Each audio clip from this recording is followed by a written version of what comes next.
लाहौर वज़ीर आला का Punjab enforcement and regulatory authority की लॉन्चिंग की तकरीब से खिताब। पेरा जुल्म के खिलाफ मजलूम के लिए ढाल बनेगी मरीम नवाज शरीफ। पेरा के जरिए कानून के नफाज से पंजाब में नया दौर शुरू होगा। मेरी और अवाम की नज़र पेरा पर। पेरा की नज़र महंगाई, ज़ख़ीरानंदोज़ी और तजावज़ात पर होगी। पेरा को अब अवाम का एतमाद जीतना है। लोग जिंदगी भर के कमाई से ज़मीन का टुकड़ा खरीदते हैं, कब्जा माफिया से बचाना है।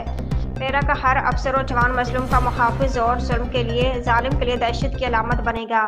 चंद माह पहले पेरा का आइडिया को अमली शक्ल इख्तियार करने पर अल्लाह ताला का शुक्र अदा करती हूँ। 8 माह की कलील मुद्दत में पेरा के क़याम का ख्याल हकीकत का रूप धार चुका है।